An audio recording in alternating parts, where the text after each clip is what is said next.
بسم اللہ الرحمن الرحیم۔ مشہور رسالہ ترجمان قرآن کے مدیر محترم خرم مراد نے جماعت اسلامی لاہور کے شعبہ دعوت بالقرآن کے زیر اہتمام الحمرا ہال میں درس قرآن دیا۔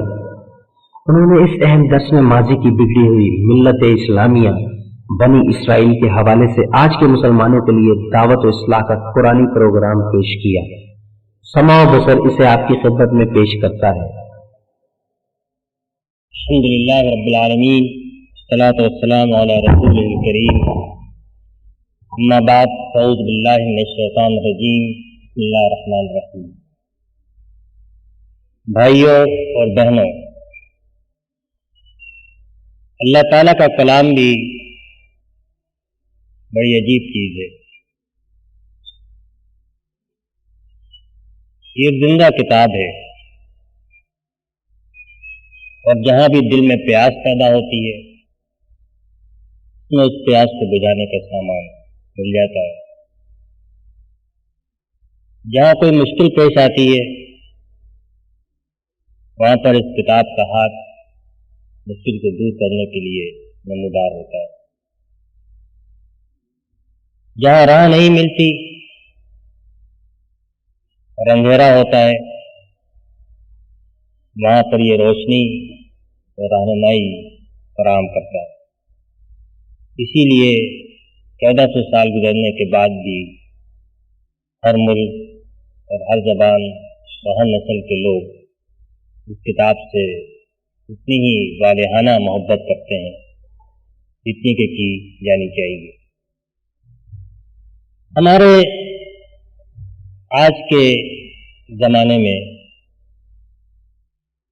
ہر شخص کے سامنے ایک ہی سوال سب سے زیادہ شدت کے ساتھ اس کو پریشان کرتا ہے۔ ملک، قوم اور ملت کی اصلاح اور اس کی سربلندی کا راستہ کیا ہے؟ جو کتاب کی اس امت کو وجود میں لے کر آئی ہے، ظاہر ہے کہ اس کتاب کے سامنے بھی یہی سب سے بڑا موضوع ہے، جو مناسب جگہ پر، مناسب انداز میں، مناسب اسلوب میں بیان کیا گیا۔ اس کا ایک اسلوب یہ ہے کہ قرآن مجید نے قوموں کی تاریخ ہمارے سامنے پیش کی۔ یہ ان قوموں کی تاریخ ہے جن سے اہل عرب واقف تھے۔ جن کی تاریخ نہیں بیان ہوئی وہ اس لیے نہیں بیان ہوئی کہ وہ تاریخ نہیں تھی، بلکہ اس لیے کہ اہل عرب ان سے واقف نہیں تھے۔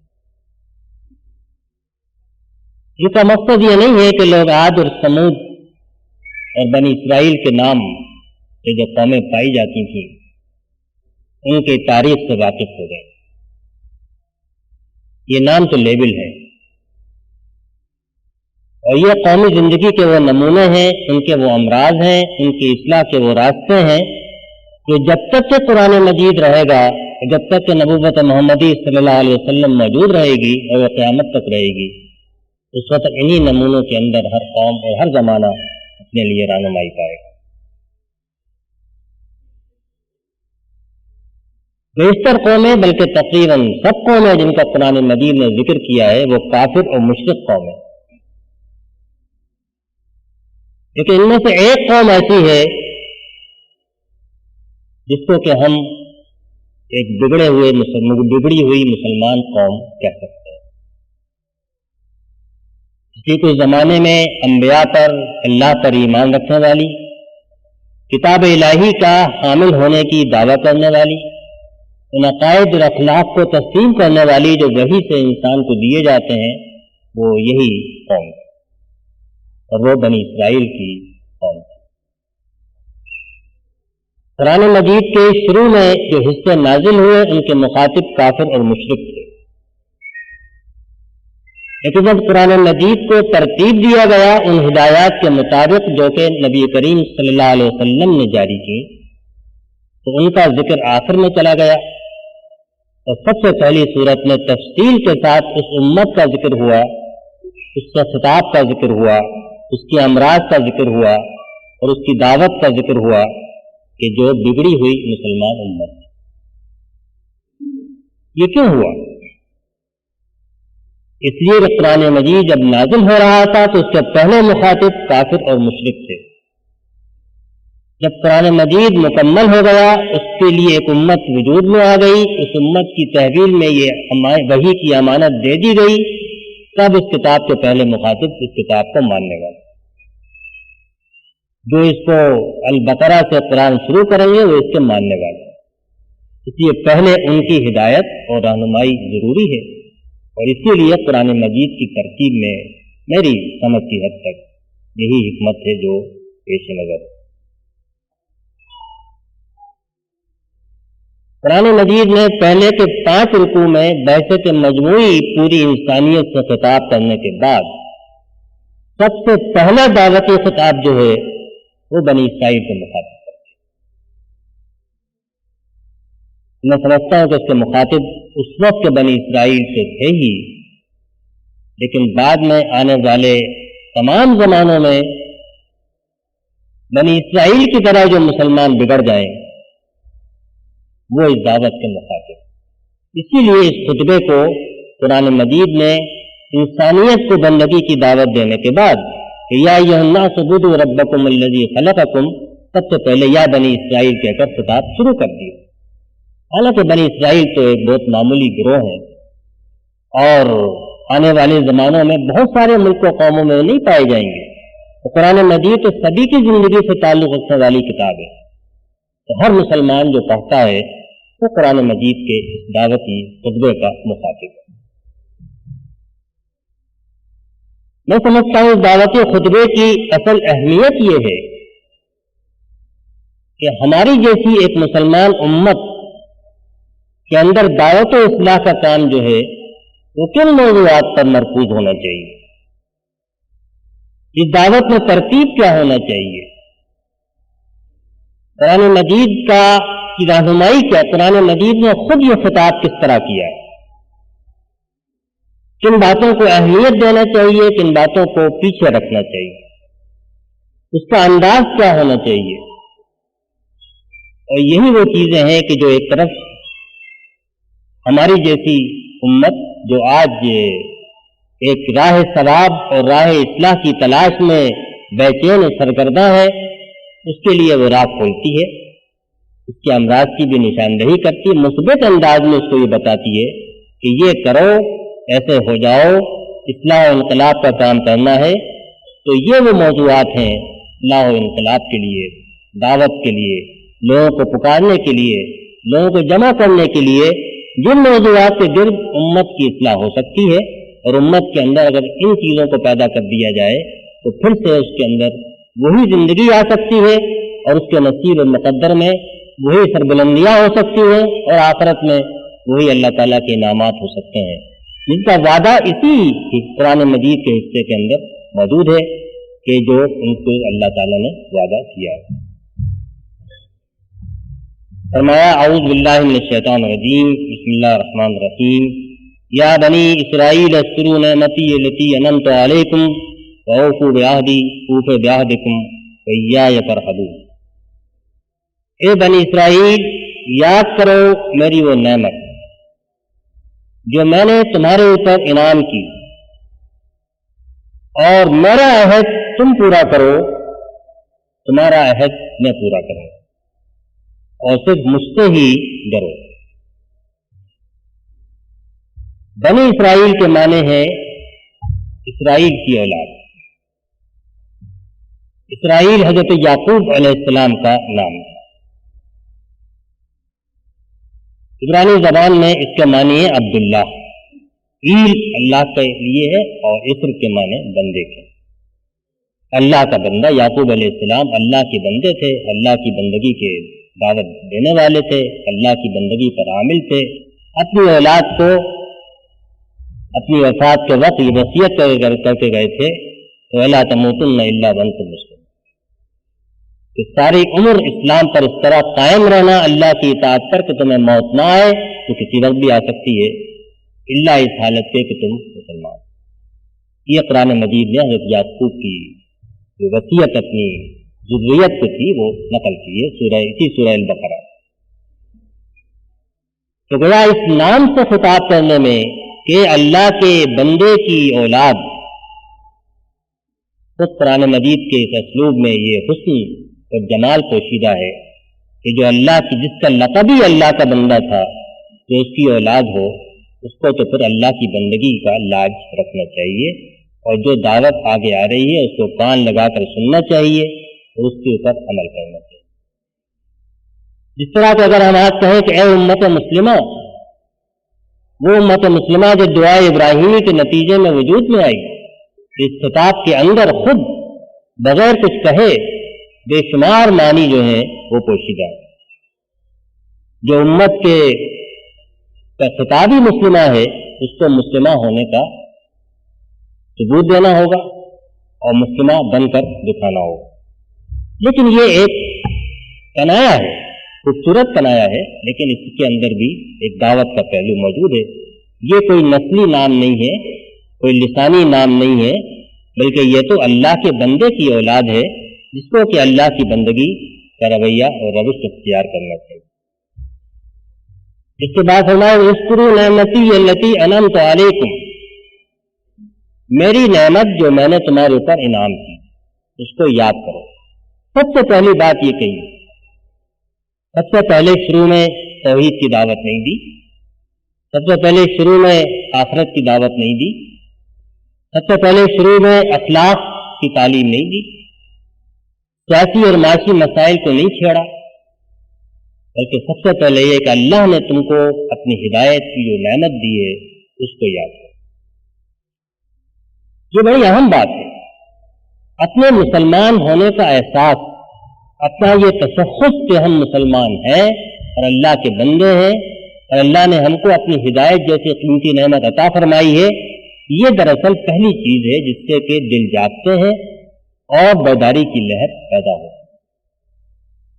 اور سارے موضوعات کو آپ چھیڑیں گے تو اس میں اختلاف، نزاع، یہ سب بعد میں آئیں گے، لیکن پہلے تو جس نقطے پر لوگ جمع ہو سکتے ہیں اور جس سے دلوں کے اندر ایک امنگ پیدا ہو سکتی ہے اور جس سے اصلاح کے لیے جذبہ بیدار ہو سکتا ہے، وہ یہ ہے کہ ہم کتنی بڑی نعمت اللہ نے ہم کو مسلمان بنا کر، اللہ کی کتاب، اپنی کتاب ہمارے ہاتھوں میں تھما کر اور اپنے نبی صلی اللہ علیہ وسلم کے اسوے کی روشنی ہمارے سامنے رکھ کر ہم پر کتنا بڑا احسان ہے۔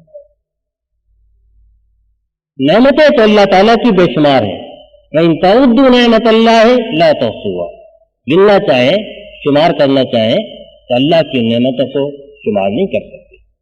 وہ نعمتیں بھی کہ جو عام ہیں، ہوا اور پانی اور سورج جیسی، اور وہ نعمتیں بھی جو مجھ میں اور آپ میں سے ہر ایک کے ساتھ اللہ تعالیٰ نے خصوصی طور پہ کی ہیں۔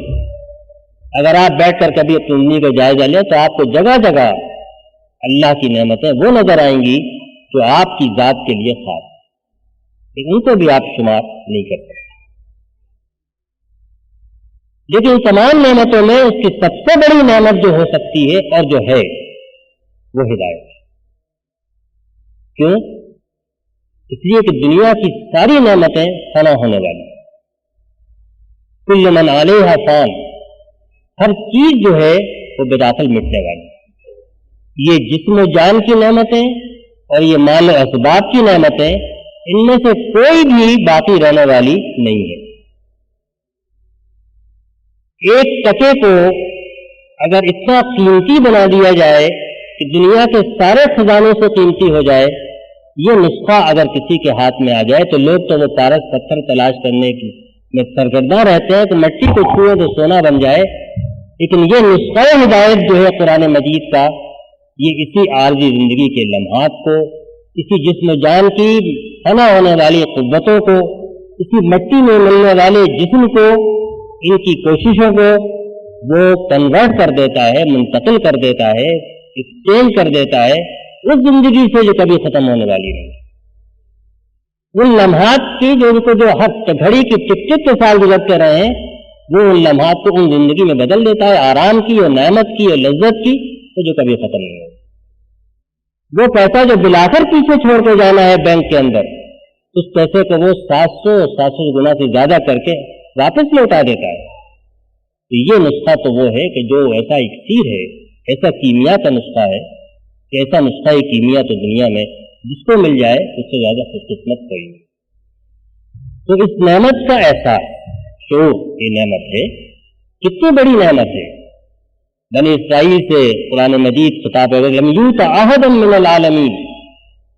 یہ تو وہ نعمت ہے جو عالمین میں سے جہانوں میں سے کسی کو نہیں دی گئی. یہ تم کو دی گئی تھی ہدایت اور تورات کی شکل میں, ہم کو دی گئی ہے قرآن مجید اور نبوت محمدی صلی اللہ علیہ وسلم کی صورت. لم یؤت احد من العالمین, یہ وہ نعمت ہے جس کو قرآن مجید کہتا ہے بنی اسرائیل کو مخاطب کرتے ہیں. یہ احساس کی کتنی قیمتی نعمت ہے, یہ بھی نعمت کو یاد کرنے کے اندر شامل ہے. تو اس نعمت کے حقوق کیا ہیں؟ اب قرآن مجید کہتا ہے یاد کرو, تو اس کے اندر یہ بات بھی شامل ہے کہ یہ شعور بھی ہونا چاہیے کہ اس نعمت کے حقوق کیا ہیں, اور پھر یہ یقین اور یہ شعور اور یہ احساس کہ ہم کو بحیثیت اس کتاب اور ہدایت کے حامل ہونے کے بنی اسرائیل کو جو کچھ ملا وہ اسی ہدایت کی وجہ سے ملا, اور ہم کو جو کچھ ملا 1400 سال میں وہ بھی اسی ہدایت کی وجہ سے ملا. نہ تلوار کی فتوحات سے ملا, نہ مال غنیمت خزانوں سے ملا, نہ تیل کے چشموں سے ملا. جو کچھ ملا وہ اسی ہدایت کے چشمے سے ملا جو کہ قرآن مجید اور سیرت نبوی صلی اللہ علیہ وسلم کی صورت میں ابل کر ہمارے سامنے آئے. تو یہ بھی اس کے اندر تذکار میں نعمت کی یہ خود بھی یاد رکھنے کی ضرورت ہے, جو کہ اصلاح اور دعوت کا کام لے کر کھڑے ہوئے ہیں, اور یہی جو مخاطب ہیں ان کے اندر بھی یہی چیز سب سے پہلے بیدار کرنے کی ضرورت ہے, جس سے کہ دلوں میں جیسا میں نے کہا زندگی کا سامان بھی ہو سکتا ہے, اور جس سے کہ لوگ متحد بھی ہو سکتے ہیں, جس سے امنگیں اور جذبے بیدار ہو سکتے ہیں, اور جس سے بگڑی ہوئی مسلمان امت جس طرح افتراق اور انتشار کا شکار ہوتی ہے, اور عقائد کے اندر جو گمراہیاں اور انتشار پیدا ہو چکا ہوتا ہے, اس کے اندر وہ زیادہ سے زیادہ متحد اور متفق ہو کے اپنی اصلاح کا کام کر سکتے ہیں. اسی دعوت کے اندر وہ راز پوشیدہ ہے. مسلمان ہونے کا احساس اور مسلمان ہونے کی نعمت کا احساس, اللہ کی ہدایت کی جو بڑی نعمت ہے اس کا شعور اور اس کے حقوق کی ادائیگی کی فکر. تو فرمایا انعمت علیکم, یہ بھی جملہ ایسا ہی نہیں اس میں رکھ دیا گیا, قرآن مجید میں ایک لفظ بھی زائد نہیں ہے. ہم اس کی حکمت کو سمجھیں یا نہ سمجھیں, میں یہ دعویٰ نہیں کرتا کہ میں ہر شخص ہر لفظ کی حکمت کو جانتا ہوں, کوئی بھی نہیں کر سکتا, لیکن یہ کہ یہ لفظ اس لیے رکھا گیا ہے کہ یہ نہ سمجھے آدمی کہ تو نسلاً بعد نسل منتقل ہو کر ہم تک آ گئی, تو ہمارا بغیر استحقاق سے مل گئی ہے, ہم تو اس کے مستحق اسے نہیں, میں نے تمہارے اوپر نا. حالانکہ یہ بات نہ بھی کہی جاتی تو لغوی لحاظ سے جملہ مکمل تھا. انم تو پہلی بات ہے کہ جو اس نسخہ اصلاح انقلاب میں پہلا قدم بھی ہے اور مرکزی قدم بھی ہے, اسی کے گرد ساری دعوت گھومتی ہے. بہت چھوٹا حصہ ہے 6 آیات کا, آپ دیکھیں گے ایک ایک جملے ایک ایک فقرے کے اندر معنی کا اتنا سمندر ہے کہ اس کو شاید 45 منٹ 1 گھنٹے میں سمیٹا بھی نہیں جا سکتا. اس کے بعد فرمایا کہ وَأَوْفُوا بِعَهْدِي أُوفِ بِعَهْدِكُمْ, میرا عہد تم وفا کرو. تو پھر وعدہ ہے, بشارت ہے, جو تمہارا عہد ہے وہ میں پورا کروں. میرا عہد سے مطلب یہ کہ جو تم نے عہد مجھ سے باندھا ہے, تمہارا عہد سے مطلب یہ جو عہد میں نے تم سے وعدہ کیا ہے وہ میں پورا کروں. عہد کیا ہے؟ ہر لفظ کے بارے میں سوچنا چاہیے کہ اس کے یہاں پر کن معنوں میں استعمال ہے. اگر آپ غور کریں تو اس عہد کا تعلق تو نعمت ہے. ہر نعمت جو ہے وہ ایک حق ہے, ایک حق کا مطالبہ رکھتی ہے, اور نعمت کے اندر ایک عہد پوشیدہ ہوتا ہے. آپ جس کو دسترخوان پہ کھاتے ہیں تو آپ کہتے ہیں نمک حلالی کرنا چاہیے, نمک حرامی نہیں کرنا چاہیے. کوئی عہد نہیں ہوا, کوئی معاہدہ نہیں ہوا, لیکن یہ تو آدمی کی فطرت میں یہ مسلم ہے کہ جس سے نعمت ملے گی اس نعمت کا حق موجود ہوگا. کوئی اولاد والدین کے ساتھ لکھ کر معاہدہ نہیں کرتی کہ ہم آپ کی اطاعت کریں گے, گھر میں اس طرح رہیں گے, آپ کا کہنا مانیں گے, آپ کی خدمت کریں گے. لیکن یہ سب جانتے ہیں کہ والدین نے اگر یہ احسانات کیے ہیں پرورش کے تو یہ معاہدہ ہو گیا، یہ ان کا حق عائد ہو گیا۔ یہ کوئی قانونی معاہدہ نہیں ہے، یہ وہ فطرت کے اندر جس کی جڑیں ہیں، یہ وہ معاہدہ ہے جس کا تعلق تو اس نعمت ہے، اور یہ نعمت جو ہے وہ دین کی اور ہدایت کی اور شریعت کی نعمت ہے۔ تورات میں، یہودیوں کی کتابوں میں اس نعمت کی پوری تفصیلات بیان ہوئی ہیں۔ تورات کی ایک آیت میں کہا ہے کہ جب تم نے یہ اقرار کیا کہ خداوند ہی صرف میرا خدا ہے اور میں اس کے حکموں کی اطاعت کروں گا اور اس کے کلام کی حفاظت کروں گا اور اس کو پھیلاؤں گا اور اس کو نشر کروں گا، یہ عہد تھا۔ جوش انسائکلوپیڈیا کہتی ہے کہ یہودیوں کو اللہ تعالیٰ نے صرف ایک فریضہ سپرد کیا تھا، اور وہ یہ تھا کہ وہ لوگوں کے سامنے اس کی توحید کے گواہ بن کر کہ جو نعمت اللہ تعالیٰ نے دی ہے اس کے واسطے سے یہ عہد، چنانچہ دونوں کا ٹکڑوں کا آپس میں تعلق ہے، یہ مربوط ہے، یہ اچانک عہد کا ذکر نہیں آ گیا، بلکہ یہ عہد کا ذکر تو اسی نعمت کے ساتھ مربوط ہے، کیونکہ نعمت ہے اس لیے عہد ہے، اس لیے عہد کو وفا کرنے کا جو جذبہ اور جڑ ہے وہ اس نعمت کے احساس اور تذکرے کے اندر پوشیدہ ہے۔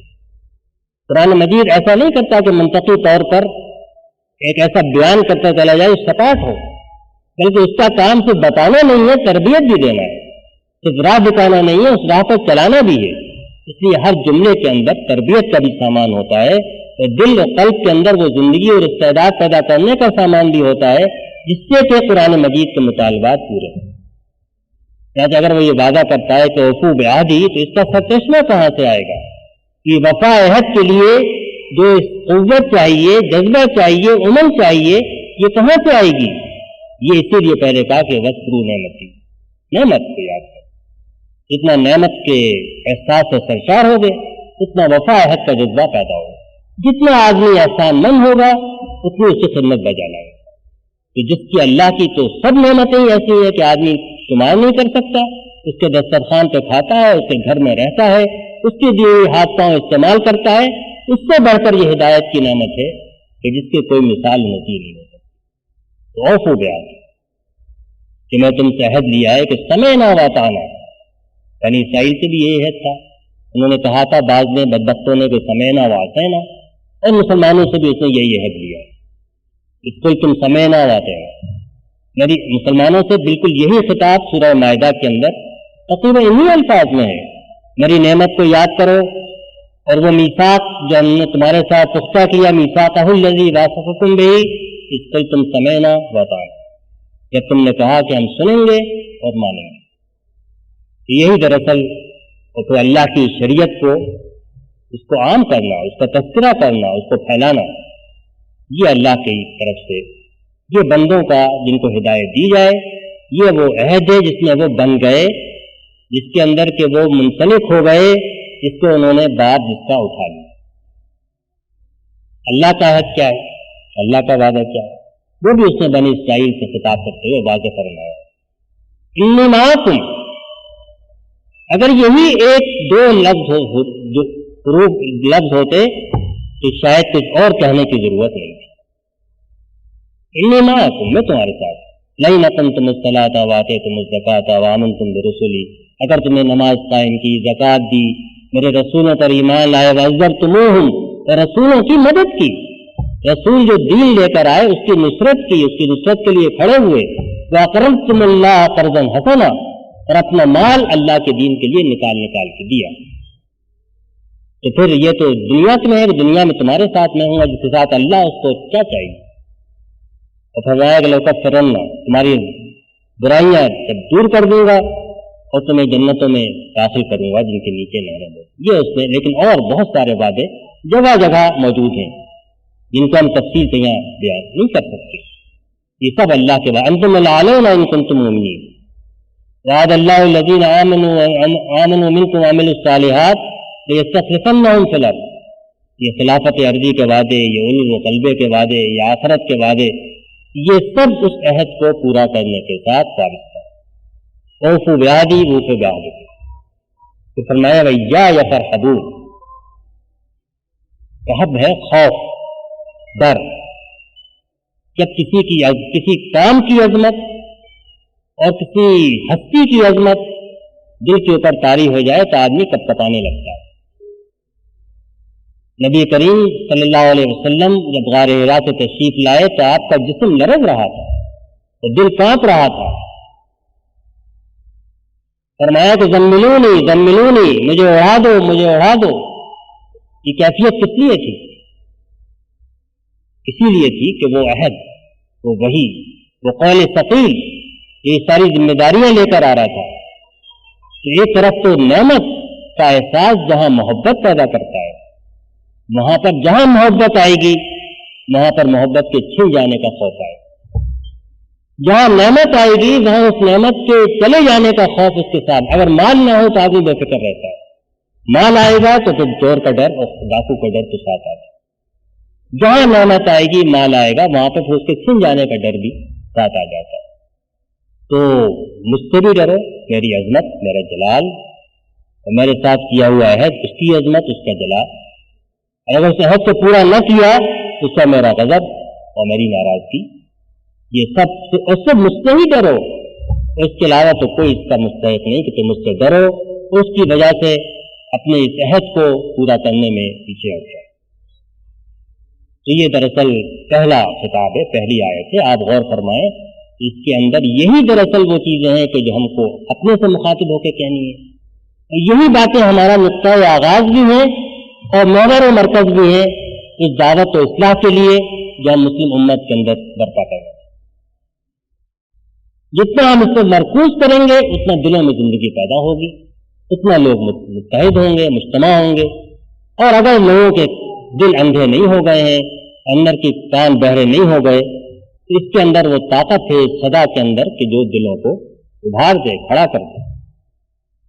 ورنہ اگر دل مردہ ہو چکے ہوں تو حضرت عیسیٰ علیہ السلام آئے اور پرندے اڑ گئے، مردہ زندہ ہو گئے، اندھے دیکھنے لگے، مفلوج چلنے لگے، لیکن بنی اسرائیل کے عوام کو اور علماء کو توفیق نہیں ہوئی کہ ان کے مردہ ایمان زندہ ہو جائے، ان کے مفلوج اخلاق میں زندگی آ جائے، ان کی بے بصیرت آنکھوں کے اندر روشنی آ جائے۔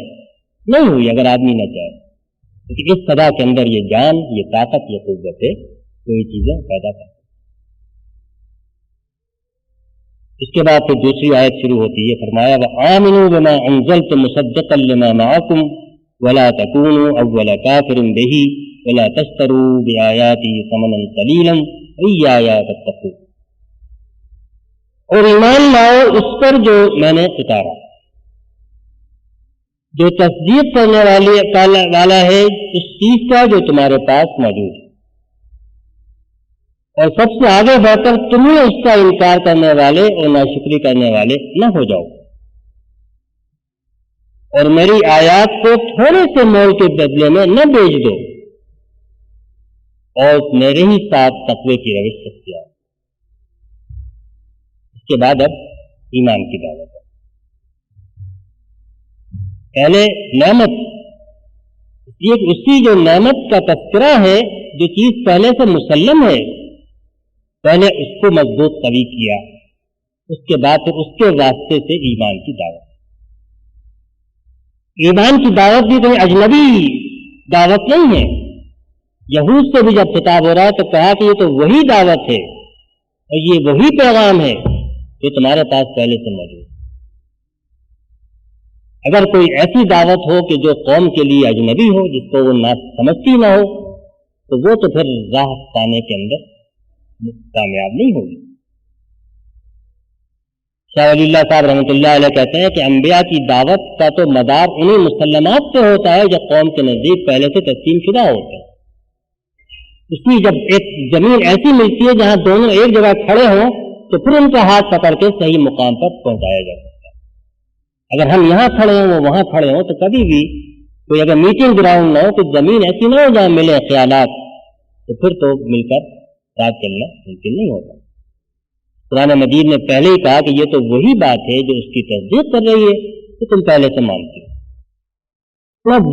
کتنا دل میں اترنا رہنا پڑ رہا ہے بیان، ابھی کوئی ڈانٹ ڈپٹ نہیں ہے، بلکہ یہ ہے کہ یہ تو تمہاری وہ چیز ہے، اسی چیز کی تصدیق کرنے تمہارے پاس ہے۔ بس حقیقی طور پہ، صحیح طور پہ یہ اب جو نبی آئے ہیں، یہ قرآن مجید ہے، کیا نبی کے بعد جو بھی لوگ اس دعوت کو، نبی کی دعوت کو زندہ کریں، آپ کی سنت کو، آپ کو اس کو، یہ تو وہی چیز تم مانتے ہو. فلا تکونوا اول کافر بہ، اس کے بعد تو وہ چیز جس کی وجہ سے کہ یہ انکار کی روش پیدا ہوتی ہے، ناشکری پیدا ہوتی ہے، اس پر انگلی رکھتی. ثمن قلیل، میری آیات میں جو عہد ہے، میری آیات میں جو تعلیمات ہیں جن کی سمع و اطاعت کا تم عہد کر چکے ہو، ان کو دنیا کے چھوٹے چھوٹے فائدوں کے لیے قربان مت کرو. اصل جو مرض ہے وہ تو حب دنیا ہے، مال کی محبت بھی اور جاہ کی محبت بھی، مال کی محبت بھی، نام کی محبت بھی، دولت کی محبت بھی اور شوکت اور حکومت کی محبت بھی. یہ وہ چیز ہے کہ ثمن قلیلہ کے معنی یہ نہیں ہے کہ کوئی قیمت ایسی ہو بھی سکتی ہے کہ اس کا بدل بن جائے.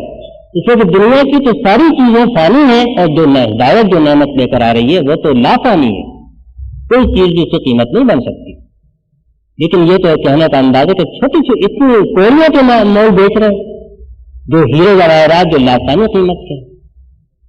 یہ حماقت مت کرو، ایسا گھاٹے کا سودا مت کرو کہ میری آیات کے اندر جو بشارتیں پوشی جائیں، میری آیات میں جو عہد ہیں، ان سارے عہدوں کو تم خاک میں ملا دو اور پھر دنیا کے نفع کی خاطر. تتقون، تقوی کے معنی کسی چیز سے اپنے آپ کو بچانا، جو چیز کے نقصان دہ ہو اس سے اپنے آپ کو بچانا. قرآن مجید میں الگ کئی معنوں میں استعمال ہوا، کہیں بہت جانے معنی ہیں جس کے معنی پوری تقوی کی زندگی، اور کہیں اس کے معنی صرف جو نقصان دہ چیز ہے اس سے بچنا. جب آدمی کی فطرت اتنی سلیم ہو کہ ہر اس چیز سے بچے جو نقصان دہ ہے، تو لازماً مثبت چیزیں بھی پیدا ہوتی ہیں جن کا قرآن مجید نے تقوی کی تعریف میں بے شمار جگہ ذکر فرمایا. لیکن تقوی کے بنیادی معنی جو ہے، جہاں سے سارا تقوی کی زندگی کی تعمیر ہوتی ہے، وہ اللہ کے غضب سے بچے. تو مجھ سے بچے کے معنی ہے کہ اللہ سے بچ سکتا ہے کوئی، بلکہ مطلب یہ کہ میرے غضب سے بچے. یہ غضب یہاں پر جو ہے وہ مجمر ہے جملے کے اندر، میرے غضب سے بچو، اس چیز سے بچو جو میرے غضب کو دعوت دینے والی ہے.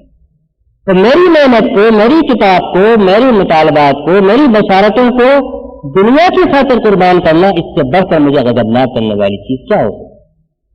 تو یہ اسی دعوت کے اندر تنبیہ آ گئی کہ فتقون، تو مجھ سے میرے غضب سے بچو اور اس روش کو ترک.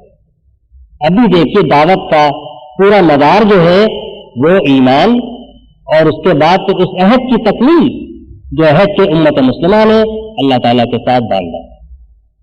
میں پھر آپ کو یاد دلاؤں گا، قرآن مجید کی پہلی صورت میں پہلا خطاب ایک بگڑی ہوئی مسلمان امت سے ہوتا ہے کہ یہ ترتیب ہے اور یہ موضوعات ہیں جن کو کہ اللہ تعالیٰ نے اس امت کو جگانے کے لیے، اس کو صحیح راہ پہ لانے کے لیے یہاں پر بیان کرنا. آگے فرمایا وَلَا تَلْبِسُوا الْحَقَّ بِالْبَاطِلِ وَتَكْتُمُوا الْحَقَّ وَأَنْتُمْ تَعْلَمُونَ. تلبسو کا ترجمہ ذرا مشکل ہے، یوں آپ سمجھ لیں کہ حق کو باطل کا لباس نہ پہنو. حق کو باطل کے ساتھ لوگوں نے مختلف ترجمے کیے، حق کو باطل کے ساتھ گڈمڈ نہ کرو، حق کو باطل کے ساتھ خلط ملت نہ کرو. لیکن لباس کا جو معنی، جیسا امام راغب اصفہانی کہتے ہیں، اس کی جو اصل معنی ہے وہ ستر الشیء، کسی چیز کو کسی چیز سے ڈھانپ لینا. تو حق کو باطل سے نہ ڈھانپو. فلا تلبسوا الحق بالباطل وتكتموا الحق، اور نہ حق کو چھپاؤ. اب یہ جو منفی چیزیں ہیں ان کی اصلاح کے لیے یہاں پر بات شروع ہوئی. یہ اللہ نے حق دیا ہے، اس کو اپنے خیالات، اپنی آراء، اپنے خواہشات، اپنی تعویلات، اپنی زوال شدہ ذہنیت، ان کے پردے میں اس کو مت چھپاؤ، بلکہ اور نہ اس حق کو چھپا کر بیٹھ جاؤ. کیونکہ جس کو بھی اللہ نے کتاب دی ہے اس سے اللہ نے یہ حد لیا ہے تبیننہ للناس، اس کو تم لازماً لوگوں کے لیے بیان کرو گے، ان تک پہنچاؤ گے. ولا تکتمونہ، اس کو نہیں چھپاؤ گے. یہ تو اللہ تعالیٰ نے کتاب کے ساتھ جو عہد بننا ہوا آتا ہے وہ یہی ہے. سورہ البقرہ میں تو اس کا بڑے ہی مؤثر انداز میں ذکر ہے کہ ان الذین یکتمون ما انزلنا من البینات والہدی من بعد ما بیناہ للناس فی الکتاب اولئک یلعنہم اللہ ویلعنہم اللعین. یہ اصل کتاب کا مطالبہ کہ وہ چھپا کے بیٹھ جاتے ہیں ہم نے تو اس کو کھول کھول کے انسانوں کے لیے کتاب میں بیان کر دیا، تو کتاب کے حامل جو ہے وہ اس کو چھپا کر بیٹھ جاتے ہیں، ان پر اللہ بھی لعنت کرتا ہے اور انسان بھی لعنت کرتا ہے، سارے لعنت کرنے والے بھی لعنت کرتے ہیں۔ تو یہاں تک کہ اللہ تعالیٰ نے جو ایمان اور ذہن اور فکر اور دل کی تعداد ہے اس کا نسخہ ہمارے سامنے رکھ دیا کہ یہ وہ چیزیں ہیں جن پر خود بھی عامل ہے، دوسروں کو بھی بلائیں۔ اب اس کے بعد کلام کرو عمل کی طرف موڑتا ہے۔ فرمایا وَأَقِیمُوا الصَّلَاةَ وَآتُوا الزَّکَاةَ وَارْکَعُوا مَعَ الرَّاکِعِینَ، نماز قائم کرو، زکوٰۃ ادا کرو اور رکوع کرنے والوں کے ساتھ رکوع کرو۔ ایمان کے بعد پہلا مطالبہ اقامت الصلاۃ کا، اور امت کے اندر خرابی کا بڑا سبب نماز کو ضائع کرنا ہے۔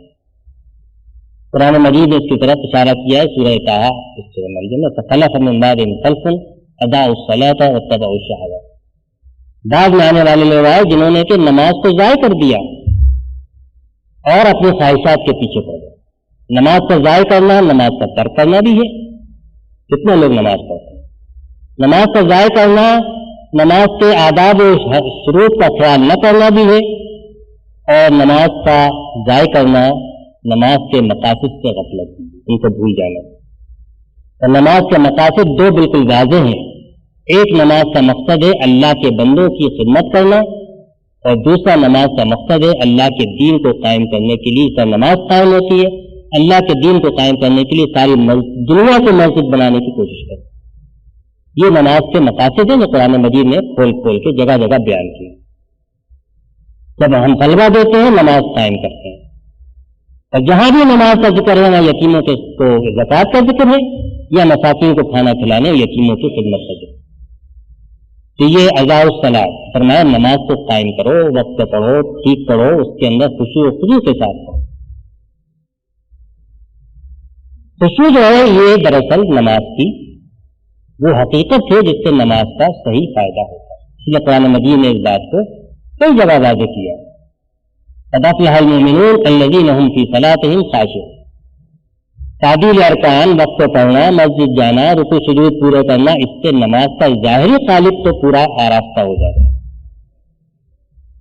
لیکن اس میں اللہ کی یاد اور اس کے آگے خشوع، یہ وہ چیز ہے کہ دل اللہ کے آگے جھکا ہوا ہو، جس سے کہ نماز میں قوت پیدا ہوتی ہے، جس کا ذکر ابھی آپ اسی ٹکڑے کے میں آگے چل کے ذرا تفصیل سے دیکھیں۔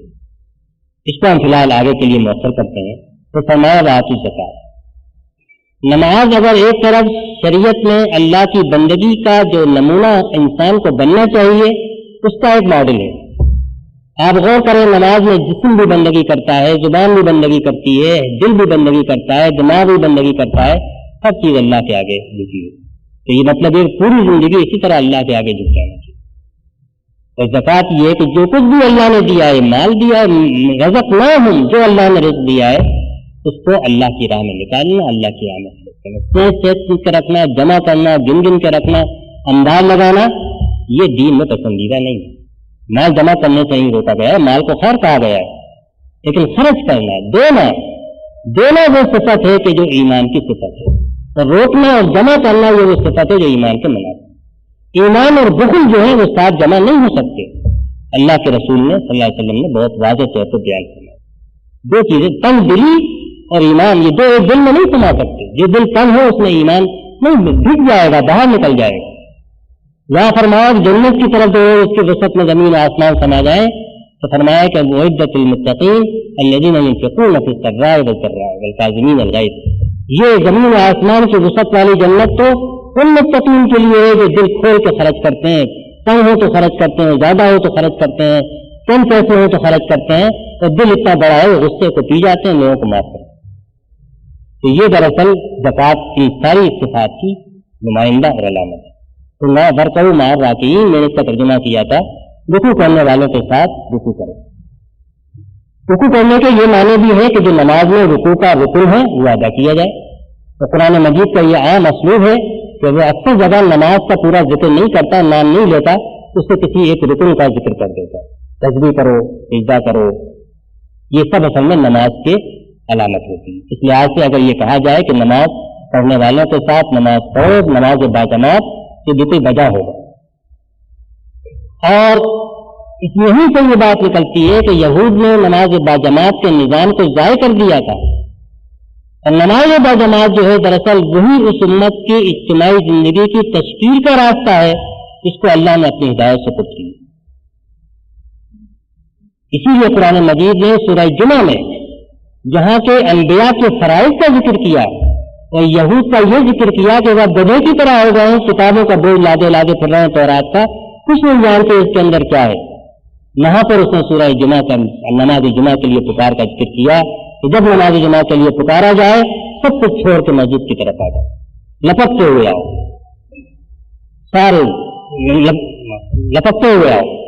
تو یہ جو ہے یہ دراصل نماز باجماعت جو کہ سارے عہد کی تکمیل ہے، اس کے لیے نماز کا نظام ہے، زکوٰۃ کا نظام ہے، اس کے لیے نماز باجماعت جو کہ اجتماعی زندگی کی تشکیل کرنے والی چیز ہے، جس کا پوری اجتماعی زندگی کا نقشہ جو ہے تو نماز باجماعت۔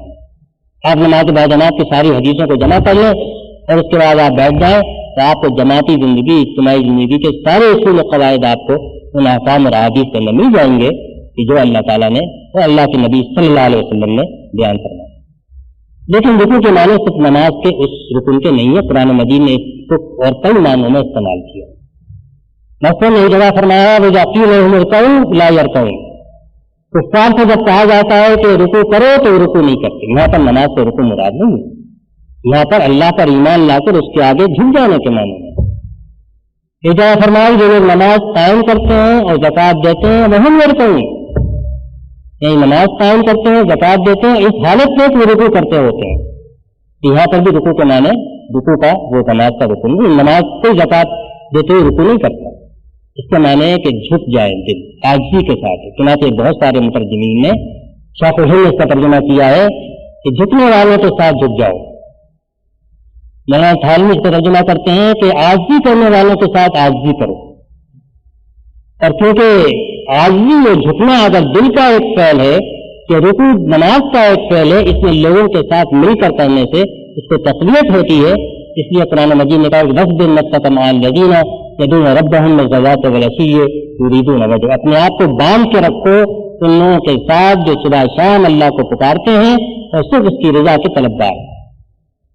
تو یہ دراصل صرف نماز باجماعت کے ہی معنوں میں نہیں ہے، بلکہ یہ ایک وسیع معنوں میں وہ لوگ جو اللہ کی پکار پر جمع ہوں، اللہ کو یاد کرنے والے ہوں، اللہ کا کام کرنے والے ہوں، ان کے ساتھ مل کر اللہ کے آگے عاجزی اختیار کرو، اللہ کے آگے جھکو اور اللہ کے آگے اپنے آپ کو ڈال دو۔ اس کے بعد فرمایا کہ أَتَأْمُرُونَ النَّاسَ بِالْبِرِّ وَتَنْسَوْنَ أَنفُسَكُمْ وَأَنْتُمْ تَتْلُونَ الْكِتَابَ أَفَلَا تَعْقِلُونَ، یہاں تک تو دعوت بھی آئی، عمل کی دعوت بھی آئی۔ اسی عمل کی دعوت میں ان امراض کا علاج موجود ہے جس کی طرف اشارہ کیا گیا۔ اب جو داعیان ہر قوم میں پائے جاتے ہیں، ہمارے ہاں بھی کوئی داعیان کی کمی نہیں ہے، ہر پلیٹ فارم، ہر ممبر، ہر مسجد، ہر سیاسی پلیٹ فارم بعض نصیحت کی ایک انبار ہے کہ جو لگا ہوا ہے، قوم اس کے نیچے دبی چلی جا رہی ہے لیکن دل نہیں بدلتے، اصلاح نہیں ہوتی۔ فَلَا تَأْمُرُونَ النَّاسَ بِالْبِرِّ وَتَنْسَوْنَ أَنفُسَكُمْ وَأَنْتُمْ تَتْلُونَ الْكِتَابَ أَفَلَا تَعْقِلُونَ، تاکہ لوگوں کو تو حکم دیتے ہو، تاکید کرتے ہو، تعلیم دیتے ہو کس چیز کی؟ بر کی۔ بر کے معنی ہوتے ہیں عہد کو وفا کرنا، وفاداری کرنا، حقوق ادا کرنا۔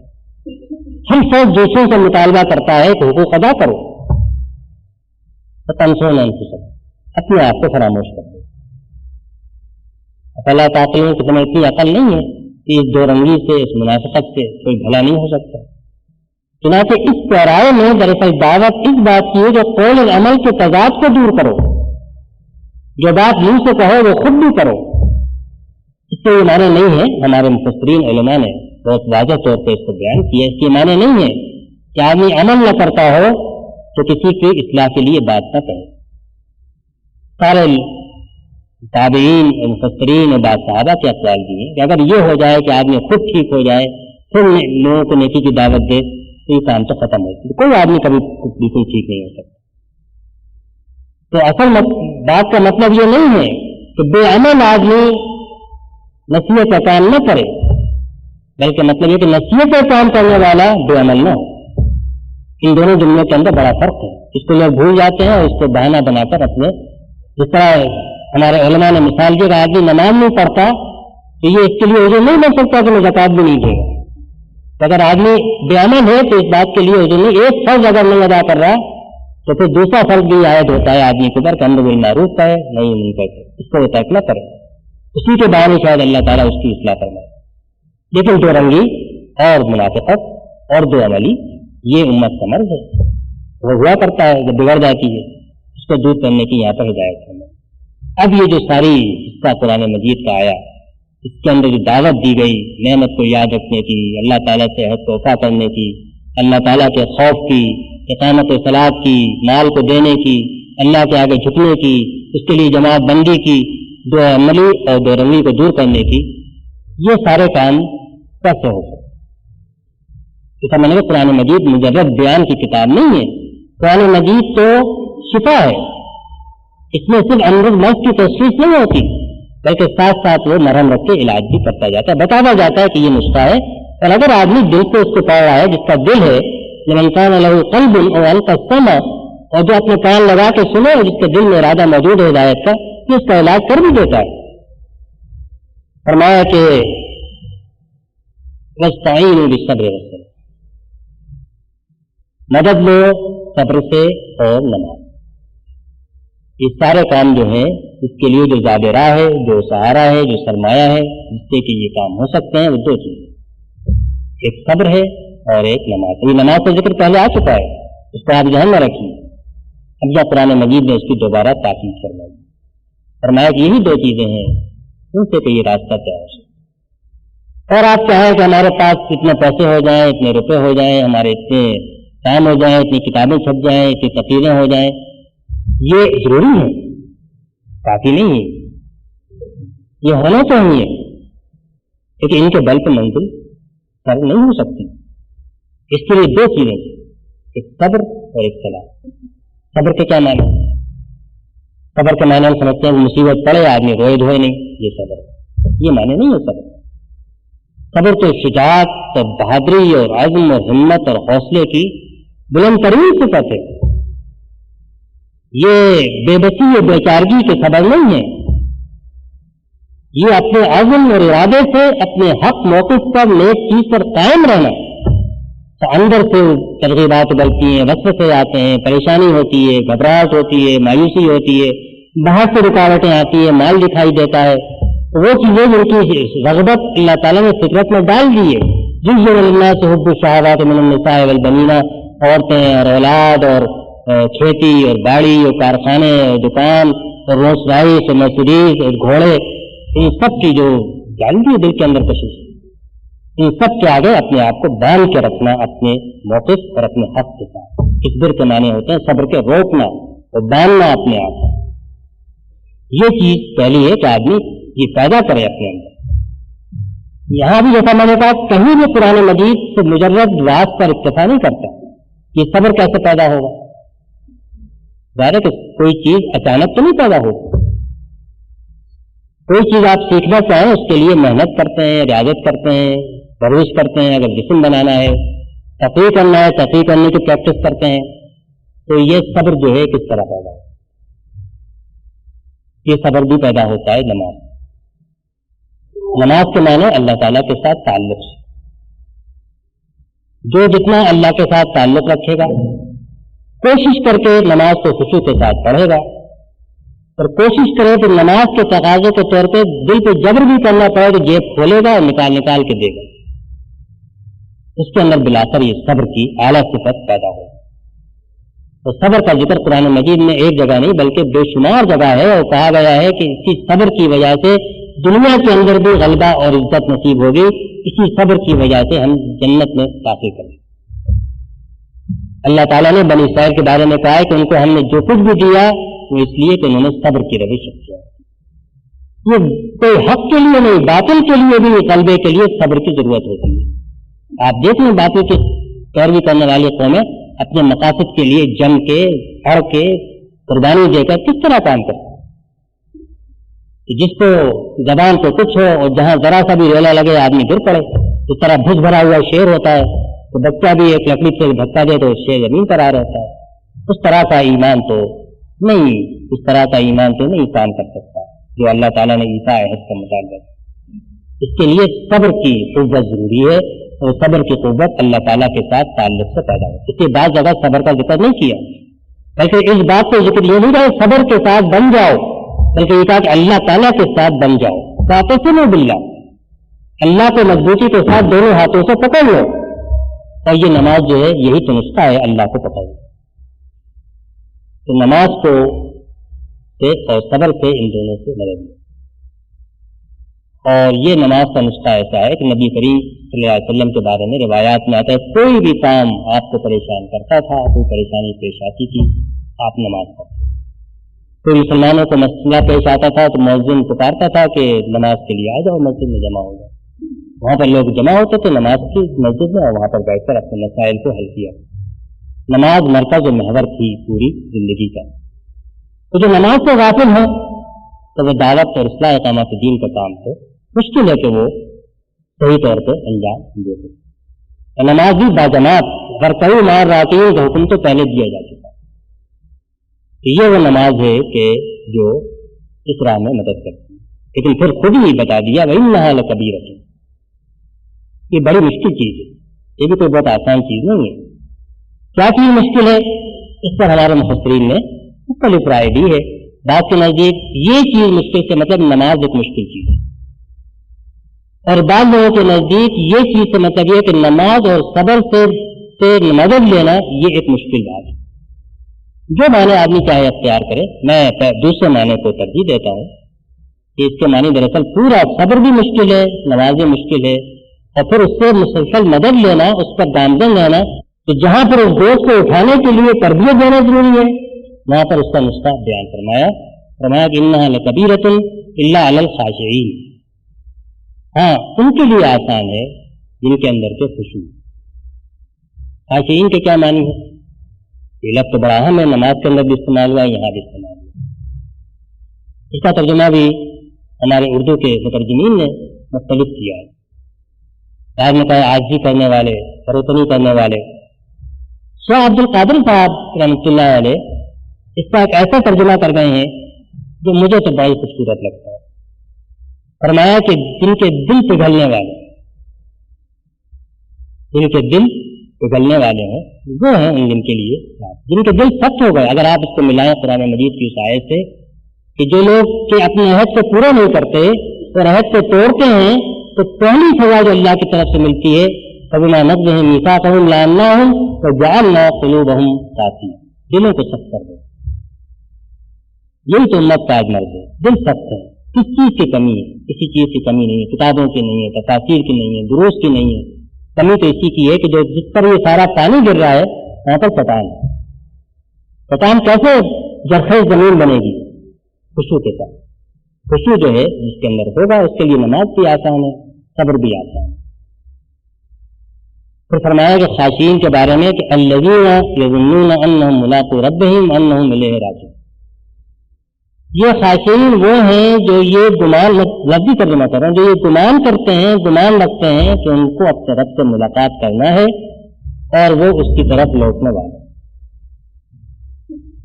دلچسپ آیت ہے اور بڑی معنی خیز آیت ہے، اس پر بہت غور کرنے کی ضرورت ہے. یہ خاشعین کی صفت بھی ہے، لیکن میں کہتا ہوں کہ یہ صرف خاشعین کی صفت نہیں ہے، یہ خشوع کو پیدا کرنے کا نسخہ ہے. جیسا میں نے قرآن مجید کہیں مجرد صفات بیان کرنے کو اکتفا نہیں کرتا جب تک وہ اپنے کلام سے، اپنے طرز بیان سے اس صفت کو پیدا کرنے کا سامان بھی نہ کرے. میں تو یہی نہیں فرمایا کہ مطلب یہ نہیں ہے کہ بس یہ صفت جن کے اندر ہوگی وہ خاشعین وہ ہیں جن کے اندر یہ چیزیں ہوں گی، بلکہ جیسا کہ ہمارے بہت سارے علماء نے اس کی تفصیل سے تشریح کی ہے، اس کے معنی دراصل یہ ہے کہ جس کے یہ وہ نسخہ ہے اگر آدمی اس بات کا یقین رکھے کہ اللہ سے ملاقات کرنا ہے اور اللہ کے سامنے جا کر اپنے اعمال کا جواب دینا ہے، صرف اللہ کی طرف لوٹنا ہے اور وہ کوئی کام آنے والا نہیں ہے، تو یہ دراصل وہ چیز ہے کہ جس سے خشوع پائے. خشوع کے معنی ہے کسی چیز کا ساکن ہو جانا. دل ساکن ہو جائے، وہ دل تو آپ کو تجربہ ہے مجھے بھی ہے، آپ کو بھی ہوتا ہے کہ آپ نے اللہ اکبر کی نیت باندھی اور دل تو یہاں بھاگتا ہے، وہاں بھاگتا ہے، ادھر بھاگتا ہے، دو جگہ بھاگتا ہے۔ اگر دل کو آپ تھام لو تو ایک ہی جگہ رک جائے، اللہ کے اوپر توجہ دے، تو یہ خشوع۔ جب اللہ پر توجہ دے گا تو جھک جائے گا۔ جس کو اللہ کا تو معاملہ ہی ایسا ہے کہ اگر قرآن کو ہم نے پہاڑ پر اتارا ہوتا تو پہاڑ میں خاشعا متصدعا پست ہو جاتا، پھٹ جاتا۔ تو اس نماز میں قرآن مجید میں، جس نماز میں قرآن مجید کی تلاوت ہو، آدمی اللہ کے سامنے کھڑا ہو، تو وہاں پر تو یہ خشوع پیدا ہوگا، تو پھر اللہ کے سامنے جھک جائے گا۔ لیکن یہ کیسے پیدا ہوگا؟ یہی سوال ہے۔ پھر اپنی حرکات میں، سکنات میں، پوری زندگی میں یہی چیز ہوگی۔ لیکن نماز اور صبر میں، صبر بھی اللہ کے سے آتا ہے، وما صبر کا الا باللہ، اللہ ہی سے صبر بھی ملتا ہے، انا للہ و انا الیہ راجعون سے صبر ملتا ہے۔ اور یہاں پر فرمایا کہ اب یہ ضرور جن کے معنی چاہیے۔ جن کے معنی تو ہمارے اردو زبان میں گمان کے ہیں کہ کیا جو صرف گمان کرتے ہیں کہ اللہ سے ملاقات کر رہے ہیں ان کا اللہ خوشی پیدا ہو جائے۔ تو پہلی بات تو یہ کہ لغت کے ماہرین نے اس بات کی وضاحت کی ہے کہ گمان کا لفظ عربی زبان میں شک کے معنی میں بھی استعمال ہوتا ہے اور یقین کے معنی میں۔ چنانچہ لوگوں نے اس کا ترجمہ یہ کیا ہے کہ وہ اس بات پہ یقین رکھتے ہیں کہ وہ اللہ سے ملاقات کرنے والے۔ لیکن میں سمجھتا ہوں، میں نے اس پر غور کیا کہ اگر یہی بات کہنا ہوتی تو اس کے لیے اللہ تعالیٰ نے یہ ظنون کا لفظ کیوں استعمال کیا؟ کہ یقین سے یہ بات بہت واضح طور پر وہ پہلے رکوع میں کہہ چکا ہے، وبالآخرۃ ہم یوقنون۔ تو میں نے کہا کہ ایک تو یقین تو ایک دفعہ حاصل ہوتا ہے اور یقین کی ایک کیفیت ٹھہر جاتی ہے۔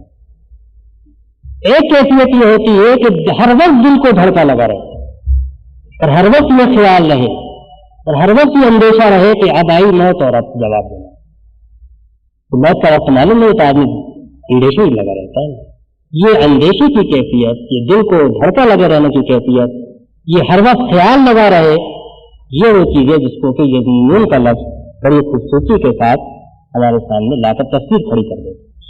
اسی گمان میں پڑے ہوئے ہیں، اسی اجکل کیسے اللہ سے ملاقات کی تیاری کریں۔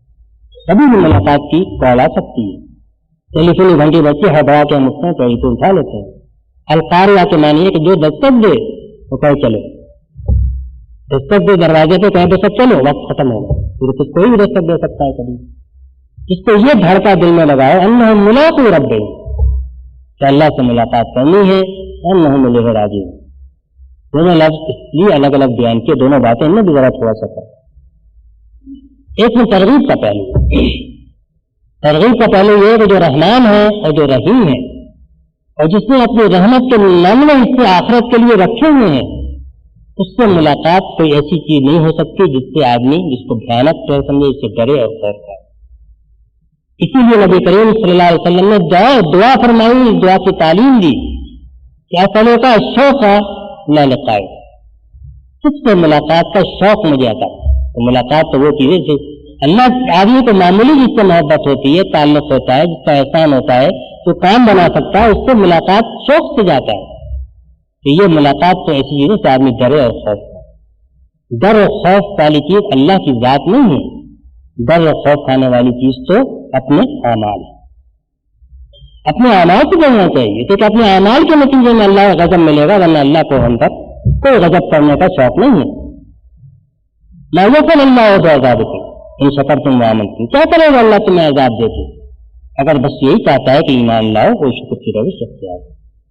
تو اصل میں اپنی ناشکریوں سے ڈرنا چاہیے، اپنے گناہوں سے ڈرنا چاہیے، اپنی بدعمالیوں سے ڈرنا چاہیے۔ اور یہ فرمایا کہ وَإِلَيْهِ رَاجِعُونَ میں یہی بات ہے کہ اللہ کے سامنے لوگ تو کھڑے ہوں گے اور حساب دیں گے پوری زندگی کا۔ یہ خوف کا پہلو، اور زندگی کے اندر یہی دو چیزیں ہیں، ایک شوق اور ایک خوف۔ ساری زندگی انہیں دو تانے بانے سے بنی ہوئی ہے۔ آپ کے سارے اعمال، ساری حرکتیں، سارے شوق، سارے اچھے عمل، سارے برے عمل، سب انہیں دو جذبات کے مرہون منت ہیں۔ نقصان سے بچنا اس کا خوف، نفع کا لالچ اس کا شوق۔ بس یہ دو چیزیں ہیں تو سب سائیکالوجسٹ، ماہرین، سارے انسان کی طبیعت کے ماہرین سب کہتے ہیں یہ دو چیزیں ہیں جو انسان سے سارے کام کراتی ہیں، ساری زندگی کا اپنا رنگ بھرتی ہیں، اس کو بے رنگ کرتی ہیں، ساری زندگی کو روشن کرتی ہیں، اس کو سیاہ کرتی ہیں۔ یہ دو چیزیں، ایک شوق اللہ سے ملاقات کا، رحمان رحیم کا، جس میں کہ جتنے برس گزر گئے، ایک ایک منٹ، ایک ایک لمحے دستگیری کی اور ایک منٹ ایک ایک لمحے اپنی انعامات کی بارش کرتا رہا. ہم شکر میں کمی کرتے رہے، اس نے دینے میں کمی نہیں کی. اور دوسری طرف خوف اپنے اعمال. اللہ سے خوف تو بالکل ایسا ہے کہ جیسے آدمی یہ کہے جس سے اتنی محبت کی، اب میں کیا کر رہا ہوں، میں اس کو کیسے منہ دکھاؤں گا، میرے ساتھ کیا کرے گا. تو وہ چیز ہے کہ جو کیفیت یدعون ربہم خوفا وطمعا، خوف بھی اور لالچ بھی کہ ہاں یہ تو اتنا شفیق آتا ہے. یہ وہ چیز ہے. تو اصل آپ یوں کہیں کہ سارے ایفاء عہد کا جو راز ہے، اس کی جو پوری رکوع کا جو امت کی اصلاح کا جو پہلا قدم سب سے آخر میں، میری سمجھ یہ تھا سب سے آخر میں بیان ہوا ہے. جو اس پوری ایفاء عہد اور امت کو کھڑا کرنے، اس کی زندگی کا سامان کرنے، اس کو راہ راست سے لانے کا نسخہ ہے، وہ تو آخرت کا اور اللہ سے ملاقات کا یقین اور اس کے لیے تیاری. اس کے اندر معنی کا اور ہدایت کا اور ہماری آج کی زندگی کے لیے ہدایت کا ایک عظیم شان سمندر ہے جو اس کے اندر پوشیدہ ہے. اللہ تعالیٰ مجھے اور آپ کو عمل کی توفیق عطا فرمائے.